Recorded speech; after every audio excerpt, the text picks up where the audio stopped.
part of the Press Play Podcast Network. Before we get to the show, I was talking with Ashely, this episode's guest, pre-show, and she said, wow, your podcast really covers a lot of topics. And I loved hearing that. She also asked me what my demographic is for the show, and I really didn't have a clear answer for her. I could tell her who the main audience is for most of our shows on the network, but with my pod, I really couldn't tell her. I really don't know. Some people I'm sure migrated over from the Browns pod, some people from the Cavs feed, others may have been subscribers since this pod launched in 2017. But I love the wide range of topics that I'm kind of diving into. I love covering trending topics, major culture points, interviewing interesting people, and talking trends that I am interested in. Hopefully there are topics or guests that interest you as well, whether it be a movie review, a discussion with a television show writer or showrunner, an athlete, a media personality, an author, or really any leading expert in their field. I truly do want to bring on a wide range of guests to help have the most informed and colorful conversations. Hopefully you learn something along the way. Hopefully you're entertained, and I hope you learn a little bit about me and maybe discover something about yourself as well. For example, I was really excited to record this episode. I'm really excited to bring this to you. Ashely is a leading voice in the career that I'm in the field that I'm in, and that I've dedicated my life to. For those who don't know, I've been in full-time ministry for 13 years. I'm the student pastor and worship leader at Grove City Vineyard here in Columbus, Ohio. And Ashely has written a book that will impact generations of future ministry leaders. I can't wait to dive in her new book and implement her ideas and notes into our middle school ministry at church. This was such a fun conversation. Will all my future podcast episodes be about ministry in the church? Nah. Will some? Yeah, some will. We'll talk about faith. We'll talk about the church. We'll talk about things about the church. You know, I think we all have a story to tell, and I believe my journey in ministry needs to be told. I don't know when, and maybe not soon, but I would love to share it because it is nuts. So even if church, and I used air quotes there, or ministry isn't your thing, I hope you do stick around and listen to this episode and every other episode next, because this is such a great listen. Because if church isn't your thing or faith isn't your thing, then I promise over these next few episodes, whatever conversations we have, something will be something that you like. It'll be some conversation, some topic that will interest you. Because I don't want to waste your time. And I am so thankful for your time. And I am thankful that you download and thankful that you do listen. And I just want you to come along as I talk about things that I find interesting. So again, thank you so much for your time. Thank you for your support. Now let's get to the show.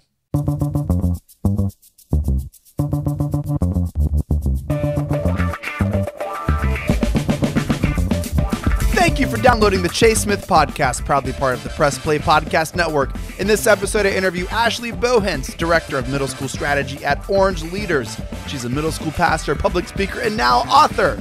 We talk about her calling, some major influences in her life, and of course, her new book, Communicating to Middle Schoolers, are available now on Amazon. Let's get it! Here with me, she's the Director of Middle School Strategy at Orange Leaders, the leaders in kids ministry and student ministry strategy, leadership development, and curriculum design. She's a public speaker and now an author of a brand new book, Communicating to Middle Schoolers, which you can now order on Amazon. Ashely Bohinc. Ashely, thanks for joining the pod. How you doing? Oh, I'm so excited to be here. Thank you so much for having me. We had such an awesome conversation pre-show. We've been talking for like 20 minutes. And I know, it's wonderful. I felt like we could have talked for another 20 minutes, just about everything. Our lives intersect in way more than we realized. But I wanted to bring you on because you wrote this book that I pre-ordered the moment I saw I could. And we're going to talk about that throughout the podcast. But earlier today, recording this on the 17th, you got an endorsement on Facebook from someone that we're both friends with that got me really excited for you. And I just want to get your kind of your reaction. Kurt Johnston, who wrote the book on middle school ministry. We're talking about student ministry and the church, people who kind of want to get caught up. Kurt Johnston is the middle school director, was at some point, is now at Saddleback in California. And he gave this awesome endorsement, Ashely, of your book. And that's a pretty big deal. I feel so grateful. Like people like Kurt Johnston, Marco Stryker, Yeah, Mark. Tom Chef Shunis, like all these people who have been doing middle school ministry longer than I Mhm. have been some of my biggest cheerleaders in this process. And I'm forever grateful. I stand on their shoulders and am following in their footsteps as best I can. But like, just so grateful for these men who have cheered me on in this process and invested in me and the way that I look at ministry, the strategy that I approach ministry with. So reading their words definitely like gives me all the feels because it's nice for someone you respect to believe in you so much and believe so much in what you produced. So I'm super grateful. I could cry talking about it actually. So thank you for bringing it up, Chase. No, yeah. I had Kurt. I used one of Kurt's book in my classes. I used to be over the student ministry department at Ohio Christian University, and I used Kurt's middle school book in one of our classes, and we had him on, and we talked about him. And now, Ashely, that's going to be you. You're going to be the one that students studying student ministry are going to talk about and talk in classes, and they're going to use your book. Chase, thank you for dreaming with me, being excited, friend. Yes. So excited. So excited. How does it make you feel? You know, I feel like God put this on my heart. And so the fact that it's like out in the wild and like it's alive, this book baby has been born, it just makes me so excited. And there have been a lot of people who I've pulled into the process because I didn't want it just to be like my experience, because not everybody prepares to speak the way that I prepare. And so I pulled so many different people in to read it and give me feedback on content or write a little piece of it. And I don't know, it just feels like we all stacked hands on the idea that we need to reach middle schoolers in a way we never have before. Yeah. And so everybody who cares about that, let's put your hands in and let's do this. So I feel so proud of it. And I'm excited for this next season of ministry and just getting to invest in the people who invest in middle schoolers. I think one of my biggest passions is helping people who lead middle schoolers, whether it's in the school system, as a coach, or in ministry, to realize that middle school can be a landing spot. It doesn't have to be a stepping stone. Yep. I love that. I ordered mine. My Amazon said it'll be here tomorrow. And so I cannot wait to crack it open. Ashely did, because I want to talk about your call to ministry. Did 11-year-old Ashely Bohinc think that she would be impacting generations and generations of future ministry leaders as an author and like a higher ed like influencer? Was that like 11-year-old Ashely's dream? No, 11-year-old Ashely only cared about sports and only cared about winning games and trophies and medals and titles. Good. So no, I wasn't thinking really about making anybody else's life better, just my own, if I'm being honest. I mean, that makes it. That checks out for middle school. It's pretty. I would have never imagined I would write a book ever. Mm-hmm. Like that was never like my life goal. It just, I as an 11-year-old, I mean, I grew up in a church where there were no women in leadership. So I didn't even know that was an option. I didn't even know that was even a thing. I had no clue. I grew up wanting to be a teacher.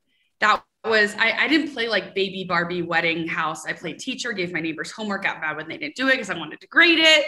Like I had a little classroom set up in my basement. Like I always wanted to be a teacher. And I always tell people I was called to middle school before I was ever called to ministry. And I love that. Yeah. So I guess that's why I'm so passionate about it. I just didn't know it was an option when I was in middle school myself. Yeah. I think there's a lot to unpack there. And there is. I would love to unpack that more because that could take some time. That could take multiple episodes actually to talk about the stigma of women in leadership and how that's impacted so many generations and how representation matters and seeing other women in leadership and kind of blazing that trail. And which is why I think it's so cool that you have this opportunity to be like this voice of authority in middle school ministry, because there's not a lot of like new, fresh faces in middle school ministry. And here is Ashely. This is it. You are like, you should be named captain of the hype team. I'm serious. Someone has referred to me as a hype priest before, like just I like this. You could be on my hype team anytime, Chase. I would love to. So how did you like understand your call into ministry? When were you like, whoa, okay, maybe not a traditional classroom, but maybe God's calling me to this larger ministry purpose? What was that like in your life? Was it like a single moment? There were several moments. Mm-hmm. It took a little while for me to connect the dots to see what God was doing, which is amazing. So I was a public school teacher and soccer coach, and I was serving in youth ministry, and I loved it. I was like the number one volunteer. You know how those are. Like, it's like, I will show up whenever. It's like, gives my heart wings. I love it so much. I love them too.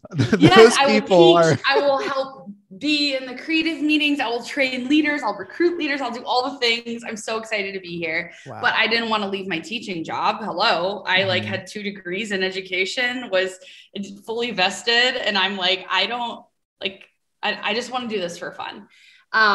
But it was while I was teaching, I went on my first service trip experience. People might call them mission trips.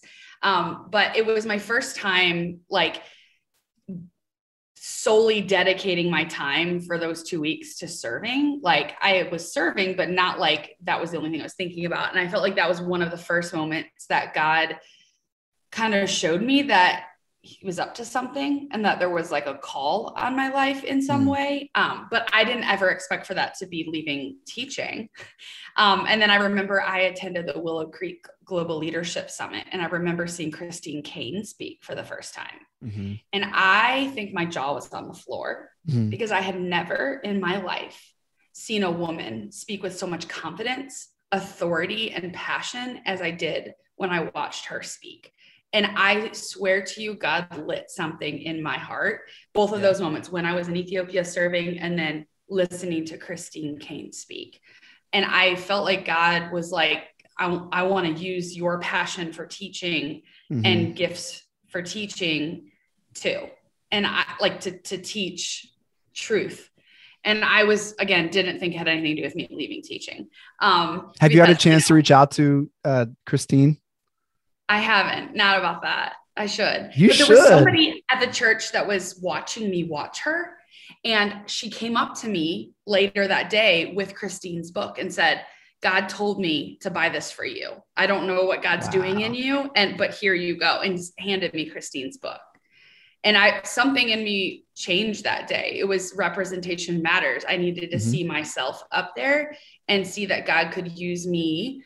Not that I wasn't building the kingdom in the public school system, because I was a great role model for middle and high or 6th, 7th, and 8th grade students and into high school as their soccer coach. But, and then when the church approached me, when the middle school pastor position opened, they were like, we really think that you should take this job. And I said, you're on crack. I literally said that. It's like, no, I love my teaching job. I'll interview people with you, but I will be their number one volunteer. It's fine. Like, I don't need this job. I don't want to leave my job. I love my job more my 6th year as a public school teacher than I did my 1st year. And so they were like, okay. So like a year goes by and I'm running the ministry as a volunteer, basically.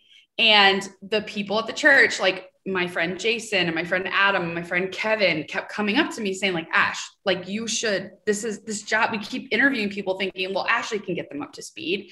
And I'm like, what is wrong with you? Like, what do you mean? Like, I don't know what I would do. I don't know how to do ministry. I basically kicked and screamed my way into ministry.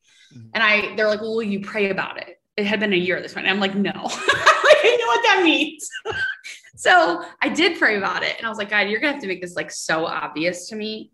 And I remember one time during worship, I was praying about it.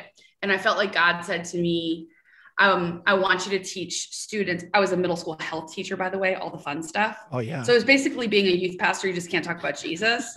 Right. But you talk about all the same things. Yep. And I remember God saying to me, I want you to teach students about the spiritual health that's eternal, not the physical health that's temporary.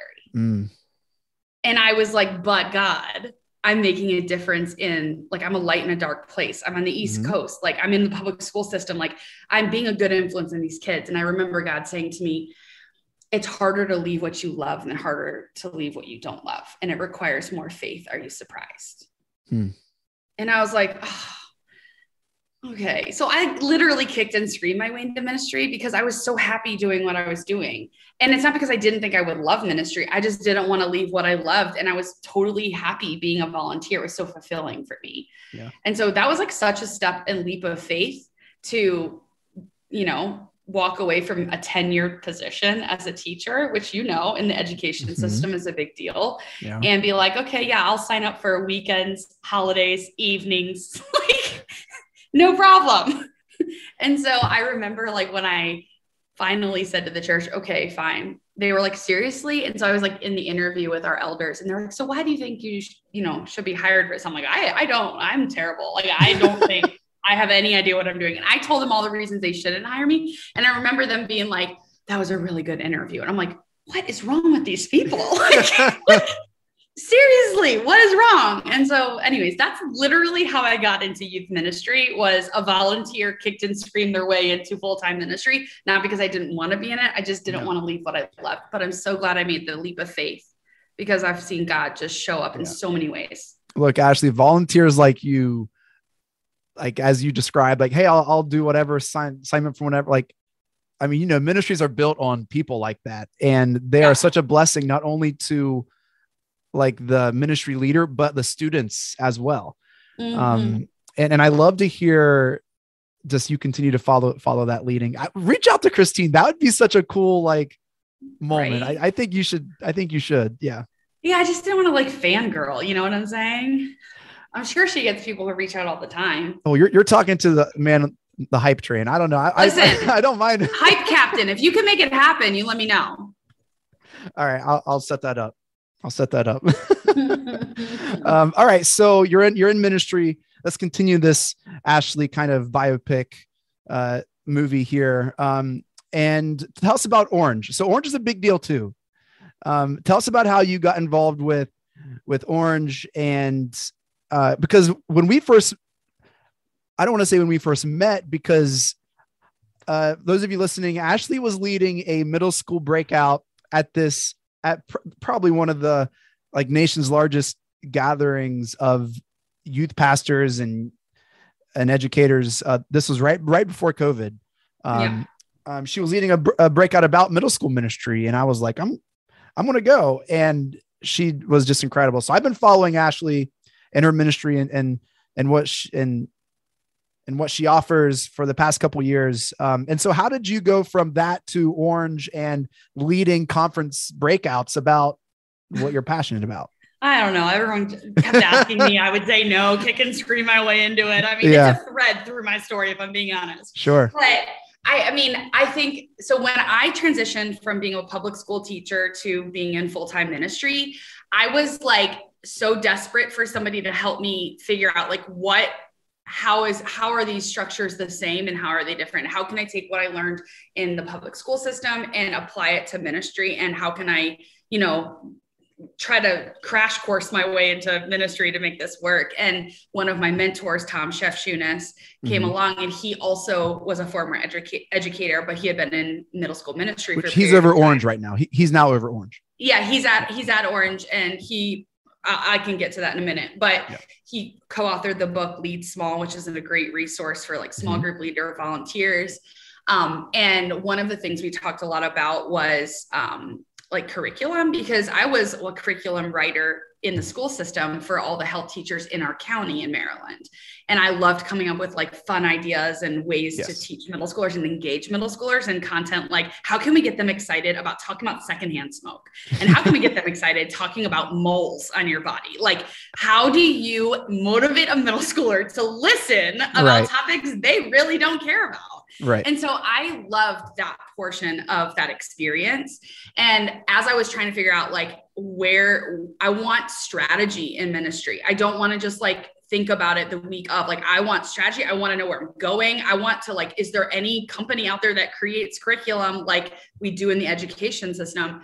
And so that was how I got introduced to Orange, and we were using it at our church. And so I had a chance to use the Orange students curriculum, which I loved because there was such an emphasis on adolescent development. Like there are a ton of curriculums out there that are theologically sound, biblically sound, but I love the emphasis in adolescent development, probably because I'm a teacher. And I'm like, I love the whole idea of the way that a middle schooler's brain is working matters a lot in how you communicate truth. Facts. And so I started using the curriculum. And then when Tom Shefchunas, who was my mentor at the time, hired me down to be on staff at his church in Atlanta, Georgia, we both were on staff there. And then we ended up both moving to be on staff at Orange because we had kind of been from a distance using the curriculum and then contributing to the curriculum. Yeah. And I somehow got asked to be in charge of the middle school department here, which I was like, yes, I'm so excited. I want to help resource churches that like are trying to figure out what to do with middle schoolers or what resources exist. And so that's how I got in this seat. I've been here for 6 years and I love it so much.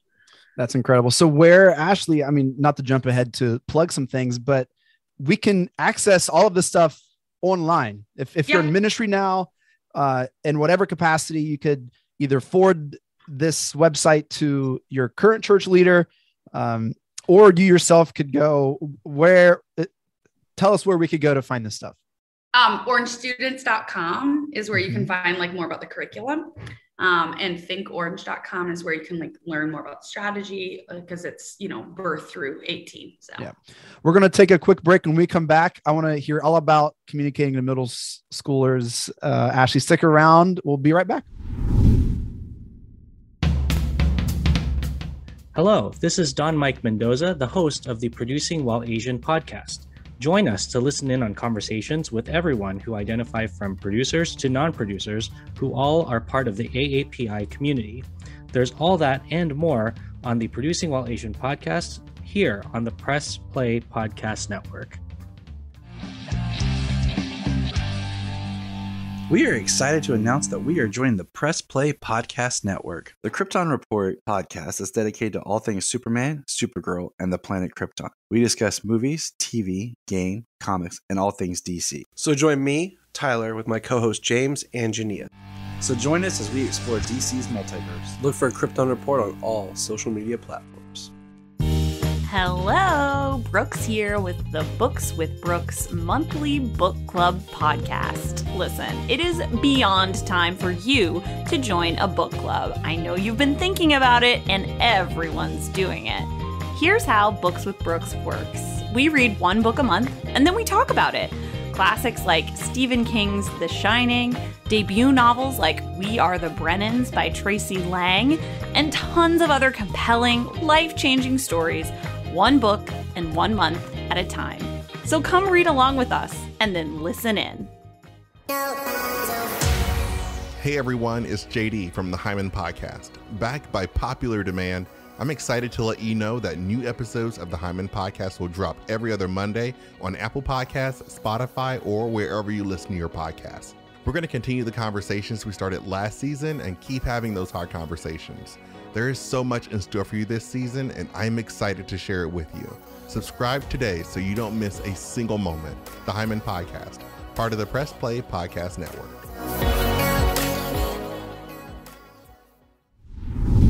We're back here on the Chase Smith Podcast, joined with Ashely Bohinc. We're talking all sorts of stuff. We're talking journeys into ministry, middle school students, and now I want to just hear all about this book. I don't want you to spoil it because I'm going to read it as soon as it gets in, Ashely. But you wrote this book.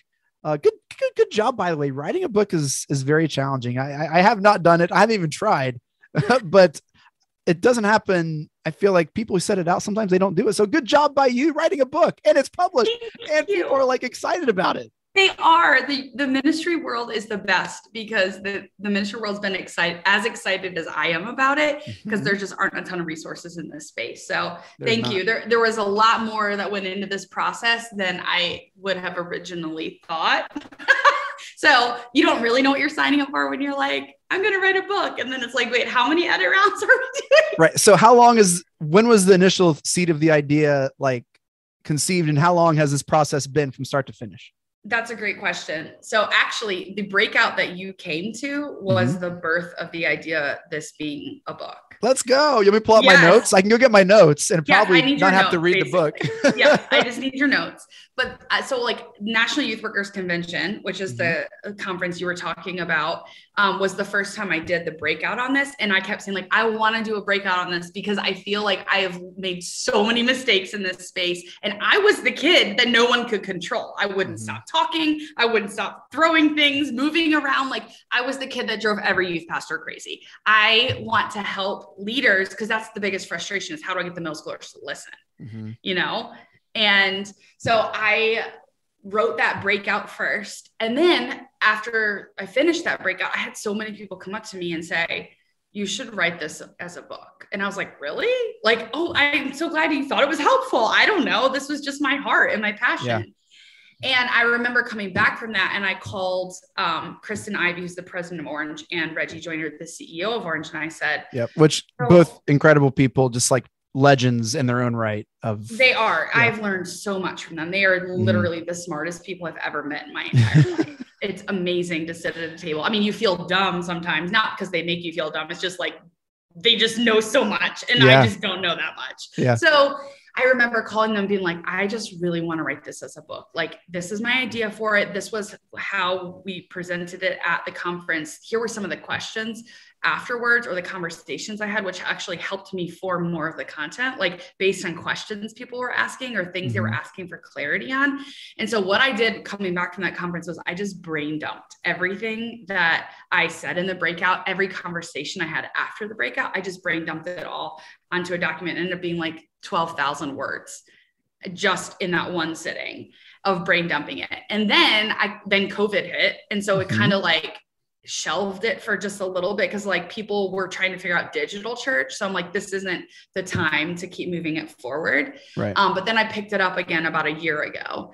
And our leadership at Orange believes so much in the middle school phase, which I am forever grateful for. Like I could cry my eyes out with gratitude for how much they care about middle schoolers. And they're like, we need to help elevate middle school ministry in the country. We just finished a research project for parents called What Parents Aren't Telling You, which is unbelievable if you have not checked out this research.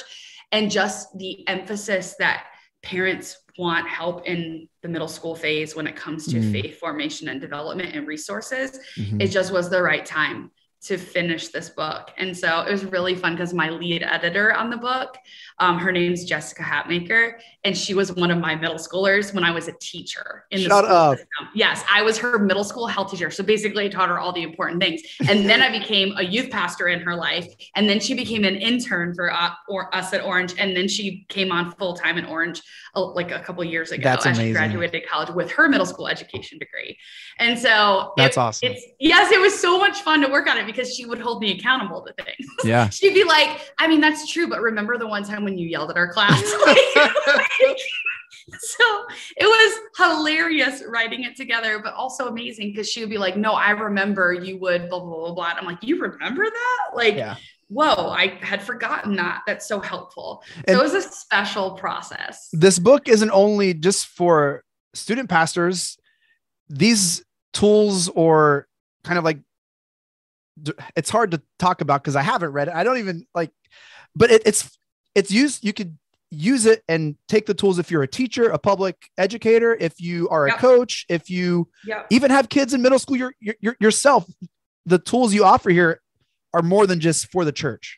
Yes. When, in writing the book, I had anyone who communicates to middle schoolers in mind. So I had coaches in mind. I had middle school pastors, middle school volunteers, teachers. I purposely picked stories like from the classroom and from youth ministry so that they could be contextualized for those environments. But what I've been pleasantly surprised by is how many parents have reached out about buying it. How many worship leaders, which makes sense. Worship leaders are literally standing in front of middle schoolers, leading them through a worship experience and using very abstract lyrics to do so. It makes total sense why worship leaders are like, I have no idea what to do with the middle schoolers during worship. This is going to help me. And then I've also been surprised by, I shouldn't have been, but like stage hosts, like people who host services of middle schoolers or events for middle schoolers, because breaking down the steps of a game or an activity has the same concepts of breaking down a concept, a scripture concept.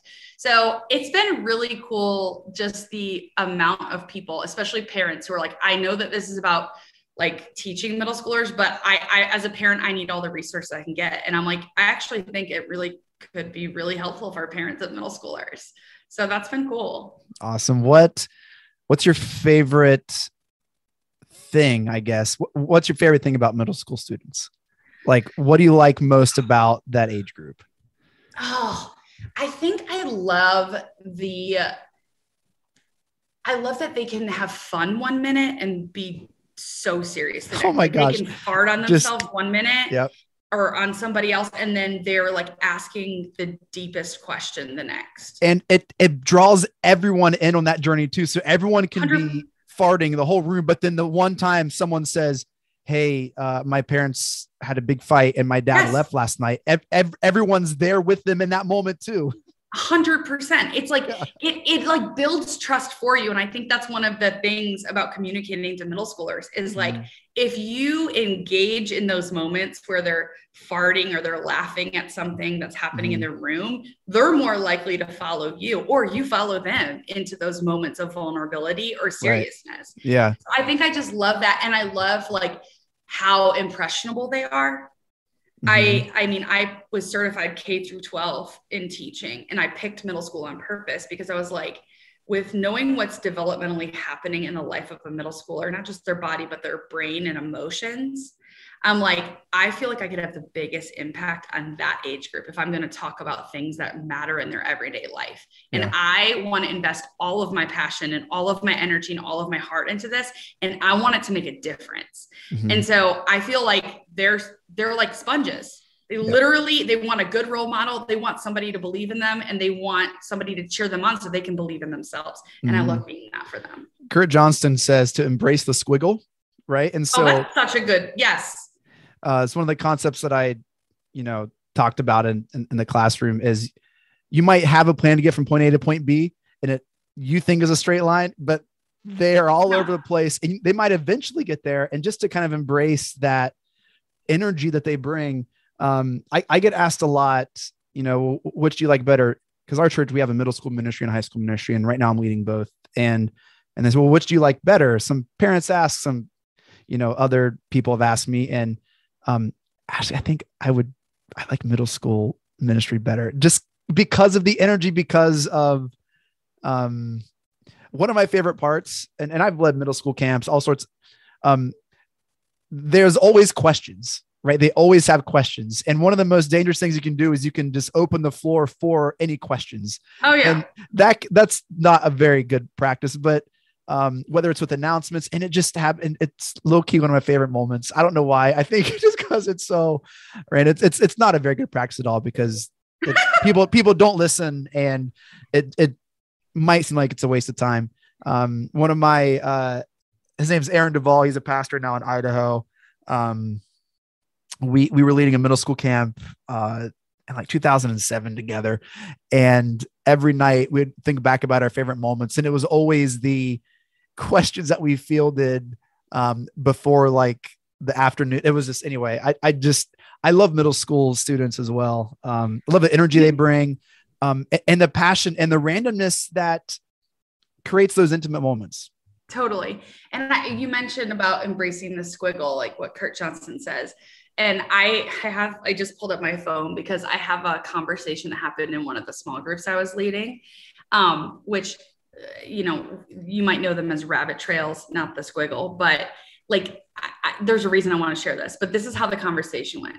One girl says, I had chicken for dinner. This is the conversation that follows by all the different girls. We got chickens, and they're the dumbest animals. Do you know if you cut a chicken's head off, the body keeps running? My friend has chickens who ate each other. Did you know if it snows, the chickens can't eat anything in the ground, so they actually eat their own eggs? We chicken sat for our neighbors. Like, and anyone who's ever been around a group of middle schoolers is like, that's literally exactly how the conversation goes. But What's so interesting is when we dive into the science of learning, what's happening in that rabbit trail, we think they're getting off topic. But what's happening is anytime a new concept or a thought is put in front of a middle schooler, their working memory has to reach into their brain and grasp something that already makes sense to them or that they already know in order for them to retain any information. And this is a silly example about chicken. I don't think it makes sense. But that's what's happening in there. It's like so fascinating. The rabbit trails are literally their brain trying to make sense of what's happening.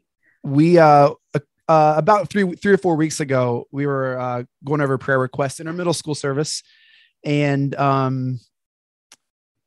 mean, some serious prayer requests like, "Hey, my aunt's sick," and then someone just randomly said, "Pray for chickens." They wanted to pray for chickens because they had. We got to pray for a lot of animals. A lot of animals. But then we were off, and then as this chicken rabbit trail, just like you talked about, and that led us to last Sunday. We had 100 chicken nuggets as like a fun like snack thing that never would have happened if we didn't. Amazing. Thank God. I think it's actually it might have been during worship. I can't remember, but it was, I think during worship, and they thanked God for chicken. I think that was what happened. Anyway, this amazing, incredible squiggle that led us to chicken nuggets. I love it. I bet your students love you, Chase. The fact that you embrace that, I feel like that's one of the keys in middle school ministry is not being afraid of those moments, but embracing them, because that builds so much trust. I bet your students love you. I hope so. I hope that there's this, like, it does create chaos sometimes, but it's a very good energy that I do feel like there's a lot of trust and stuff there. Ashely, I feel like there's a lot of trust here. This has been incredible. Ashely, oh my goodness. Let's just talk forever, Chase. This is so fun. We could. We should have recorded the first 30 minutes of our conversation before the show, because that was just as fun. It was a little too heavy on the Chase side, but that's okay. I loved it. I'm like, yes, let's talk about you're my people. I need to know you more. So. Right. Well, maybe I think DYM is going to be in Columbus this winter. It's supposed to be, at least. Do you know if you're doing that again? I have no idea. I have no idea. Okay. Well, hopefully our paths will cross again. Ashely, open invite anytime on the pod is just, it's for you. So I would love to have you back. And that does it for this episode of the Chase Smith Podcast. Thank you all so much for downloading and listening. Shouts to the Press Play Podcast Network for making this possible. You can follow us online at Press Play Pods. Visit our website at pressplaypodcast.com to keep up with all of our shows and network news. Ashely, plug all the things. This is where can we follow you? Where can we buy your stuff? Where plug all the things? Oh, I was just going to say, you can find me on social media. My handle's at Ashely Marie Bohinc. And if you go to communicatingtomiddleschoolers.com, you can buy the book on communicatingtomiddleschoolers.com, but also there's some free downloads there. One of my very favorite things is called the Middle School Communicator Cheat Sheet. And it's 4 pages of like common words, Christian phrases, and idioms, and the actual, like how you would talk about it with an adult or what word you would use. And then an idea for how to break it down for a middle schooler. And so you take one phrase that's 3 words and it's like, but this is the amount of words you need to use to break it down for a middle schooler to make it make sense. So it's basically like a prep cheat sheet. You can go download it for free. You can order it from the website, communicatingtomiddleschoolers.com. That's all I got for you. Love it. So communicatingwithmiddleschoolers.com. We'll put that in the communicating to middleschoolers.com. To middleschoolers.com. Thank you for that change. We'll put that in the show notes, communicating to middleschoolers.com. Ashely, is it better for them to order? Is it better for them to order the book there or on Amazon? You can follow it from there to Amazon or to the Orange Store. It doesn't matter, whatever you prefer. And Great. You can order them in bulk on the Orange Store and you get a discount for bulk. We have so many teams who are going through it together, which is so fun. Volunteer teams and staff. So it's going to be great. Well, Ashely, thank you so much. This was just such a delight. I hope you have a great rest of the week and good luck with all your book sales, and hope all the schools and all the universities buy books for years to come. Thanks, Chase. Yep. Take care. See ya. Bye.